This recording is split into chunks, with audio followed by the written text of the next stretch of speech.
Hallelujah. आइए हम मेरी भविष्यवाणी की पुस्तक में से आज के वचन को पढ़ते हैं। उपवास और प्रार्थना करने का रहस्य प्रेरितों के काम 9 की 6 में लिखा है। परंतु अब उठकर नगर में जा, जो तुझे करना है वह तुझे से कहा जाएगा। मेरे प्रियो, बाइबल कहते हैं कि शाऊल एक यहूदी व्यक्ति था, लेकिन वह परमेश्वर के लोगों को बहुत ही सताता था।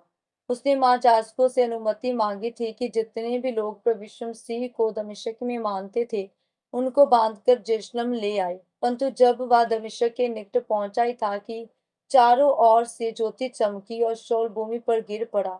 और ज्योति में से ये शब्द सुनाई दिया, हे शाऊल, तू मुझे क्यों सताता है? तब शाऊल ने पूछा, हे प्रभु, तू कौन है? उसने कहा, मैं यीशु हूँ जिसे तू सताता है। तब शाऊल उठा, पर कुछ भी देख नहीं पा रहा था। फिर शाऊल ने 3 दिन तक ना कुछ खाया और ना ही कुछ पिया, परंतु उस वचन के अनुसार जो प्रभु यीशु मसीह ने उसे दिया था कि नगर में जा, जो तुझे करना है वह तुझे बता दिया जाएगा। वह नगर में जाकर बिना कुछ खाए और पिए उपवास के साथ परमेश्वर से प्रार्थना करने लगा। जब शाऊल प्रार्थना कर रहा था, तब परमेश्वर ने हनन्याह से दर्शन देकर कहा, हे हनन्याह, उठकर उस गली में जा जो सीधी कहलाती है, और यहूदा के घर में शाऊल नामक एक तरसुसवासी को पूछ, क्योंकि देख वह प्रार्थना कर रहा है। और उसने हनन्याह नामक एक पुरुष को भीतर आते और अपने ऊपर हाथ रखते देखा है, ताकि फिर से दृष्टि पाए। मेरे प्रियो, शाऊल को ये पता था कि अगर उसे छुटकारा चाहिए तो उसे प्रार्थना करनी और उपवास करने होंगे। यही कारण था कि परमेश्वर ने अपने दास को भेजा। जब हनन्याह ने शाऊल पर हाथ रखकर प्रार्थना की, तो तुरंत उसकी आंखों से छिलके से गिरे और वह देखने लगा और पवित्र आत्मा से परिपूर्ण हो गया। उसके बाद शाऊल परमेश्वर की सेवा करने लगा। याद रखें, चाहे आप चुने गए हैं, आपके जीवन में परमेश्वर की बहुत बड़ी योजना है।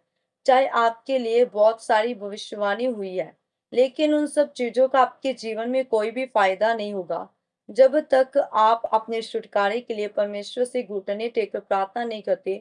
वचन के अनुसार कुरनेलियुस भी, जो एक अन्य जाति व्यक्ति था, प्रार्थना कर रहा था, और उसने दर्शन देखा कि एक स्वर्गदूत उसके पास आकर कहता है कि तेरी प्रार्थनाएं और तेरे दान परमेश्वर के सामने याद किए गए हैं। फिर उसे की प्रार्थनाओं के द्वारा उसका सारा घराना बचाया गया। इसलिए जब आप भी पौलुस और कुरनेलियुस की तरह प्रार्थना और उपवास करेंगे, तो परमेश्वर आपको और आपके घराने को छुटकारा देगा। फिर वह आपको अपनी महिमा के लिए ऊंचा और आशीषित करेगा। आमीन। आइए हम मिलकर प्रार्थना करते हैं। सर्वशक्तिमान परमेश्वर, इस वचन के लिए मैं आपका धन्यवाद करती हूँ। परमेश्वर, मैं ये प्रार्थना करती हूँ कि आप मुझे पौलुस की तरह प्रार्थना और उपवास करने और कुरनेलियुस की तरह दान देने का अनुग्रह और सामर्थ्य दीजिए। प्रभु यीशु मसीह के सामर्थ्य नाम में, आमीन।